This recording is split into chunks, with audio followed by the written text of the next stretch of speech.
Chapter 12 Pink and Green Grass. Summary: the group takes their first steps outside. Izuku was thankful that he had been one of the four, besides Kaminari, who got a seat for the landing. He didn't think he could have avoided getting thrown off across the room like a rag doll with what was essentially a controlled crash landing. The naturally lightweight, apparently extremely lightweight for most sentients, but only slightly lighter compared to humans, Osiers had each gotten a seat, and Mei had gotten the remaining one. Despite being well built for a support course student, she had still been nowhere close to the hero student's level. Mei had been hit hard by the scarce food and lack of movement, just like Izuku. He was mostly lean muscle mass to begin with, so it didn't take long for it to all waste away. Once the pod stopped shaking, Izuku quickly unbuckled himself to help Ochako off the floor which she had landed, her grip on one of the standing handles evidently not strong enough to keep her in place. He noticed that the gravity on the planet was odd. It felt slightly better? It was hard to tell at first, but the gravity on the traffickers' ships was too light. Same with the escape pod. It wasn't moonwalk light, but it still wasn't enough. And while this planet's gravity was not quite like Earth's, it was ever slightly closer to home.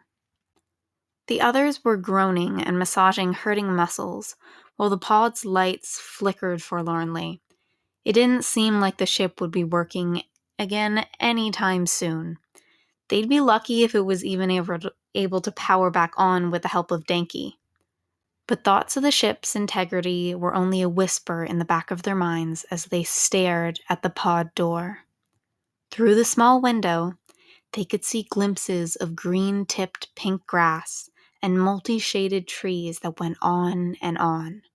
Endless space, with no walls or cage bars in sight. Mina slowly crept towards the hatch, hands hesitantly gripping the release switch. She looked back at the group first and was met with eager yet tired faces.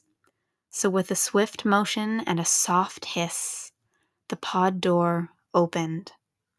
The first thing Izuku felt was a soft breeze and sweet air wafting into the ship. The light wind tickled Izuku's skin. He'd never really thought about wind before, but in that moment he realized how much he missed it. Such a small, everyday thing that he'd never thought to consider was filling him with such intense emotions he couldn't even think to describe. One by one, the kids stepped out of the suffocating pod and out into the open air.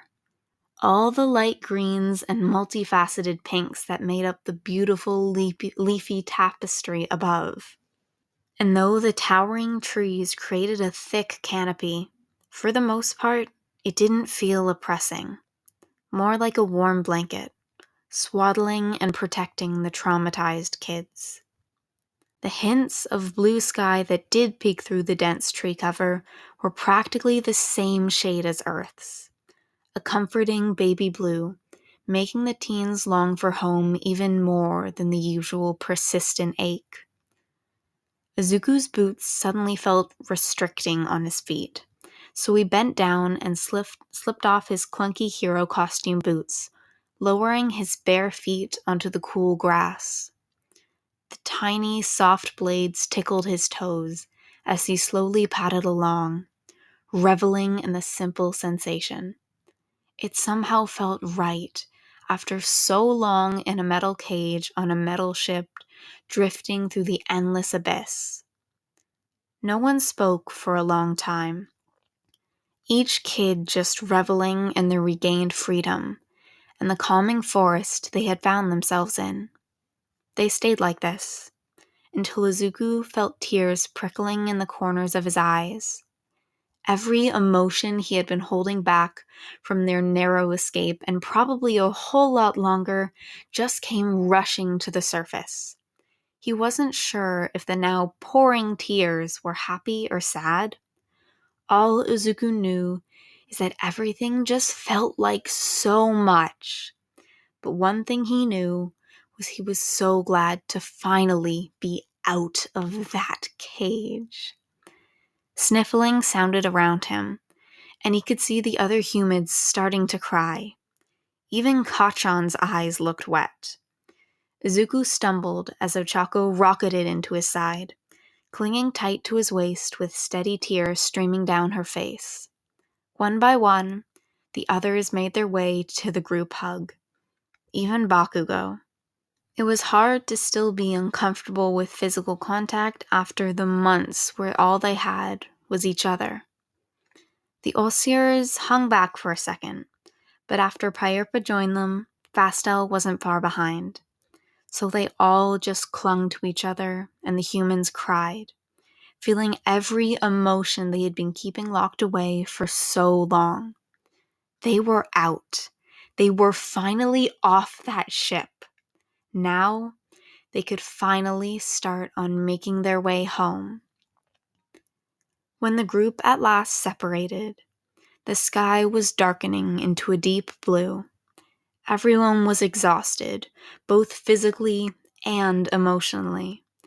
A lot had gone on within the last 24 hours, but despite their exhaustion, the humans got up to make camp. While their commandeered escape pod may never fly again, it would make a good shelter.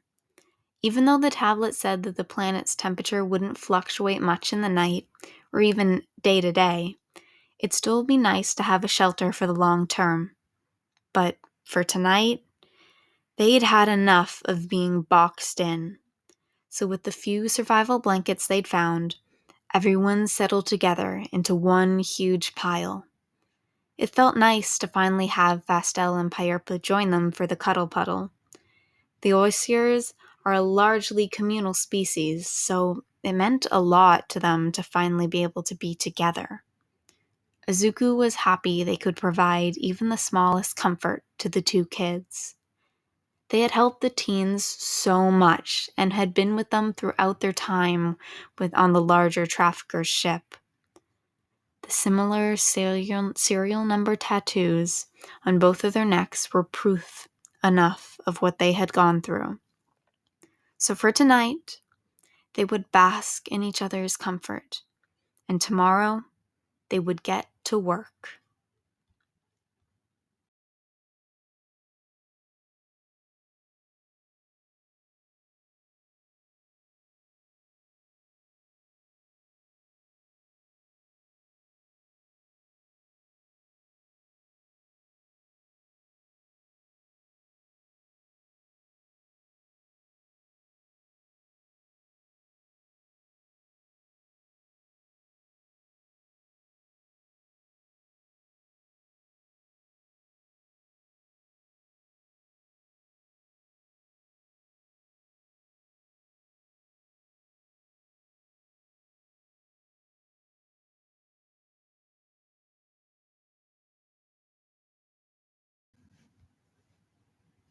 Notes. This chapter was more about covering the emotional impact of the whole ordeal on the humans. Like, seriously, this messed them up more than they know.